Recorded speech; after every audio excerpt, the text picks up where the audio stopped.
Hi friends, welcome back to my channel. ಗೆಣಸಿನ ಪೂರಿ ಮಾಡೋಣ. ತುಂಬ ರುಚಿಯಾಗಿರುತ್ತೆ. ನಾನು 2 ಗೆಣಸನ್ನು ಕುದಿಸ್ಬಿಟ್ಟು ಇಟ್ಕೊಂಡಿದ್ದೆ.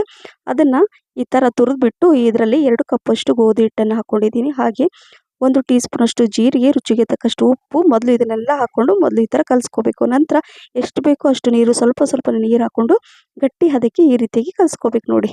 ಸೊ ಹಿಟ್ಟು ಕೂಡ ರೆಡಿ ಆಯಿತು. ಅದನ್ನು ಸೈಡಲ್ಲಿ ಇಟ್ಕೊಂಡು ಇದಕ್ಕೆ ಒಂದು ಸ್ಪೆಷಲ್ ಚಟ್ನಿ ಮಾಡ್ಕೊಳ್ಳೋಣ.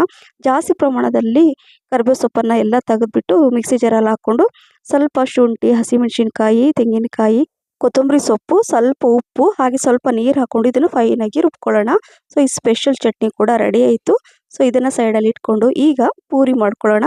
ಸೈಡಲ್ಲಿ ಎಣ್ಣೆ ಕೂಡ ಕಾಯಲಿಕ್ಕೆ ಇಟ್ಟಿದ್ದೀನಿ. ಹಾಗೆ ಇಲ್ಲಿ ಎಷ್ಟು ಬೇಕೋ ಅಷ್ಟು ಪೂರಿನ ಸ್ವಲ್ಪ ಎಣ್ಣೆ ಹಾಕ್ಕೊಂಡು ಉದ್ಕೊಂಡು ಕಾದಿರೋ ಎಣ್ಣೆಯಲ್ಲಿ ಈ ಪೂರಿನ ಫ್ರೈ ಮಾಡಿಕೊಂಡ್ರೆ ಈ ಸ್ಪೆಷಲ್ ಆದ ಗೆಣಸಿನ ಪೂರಿ ರೆಡಿ. ಸ್ಪೆಷಲ್ ಚಟ್ನಿ ಜೊತೆ ತಿಂತಾ ಇದ್ರೆ ತುಂಬ ರುಚಿ ಇರುತ್ತೆ. ಟ್ರೈ ಮಾಡಿ. Thank you for watching.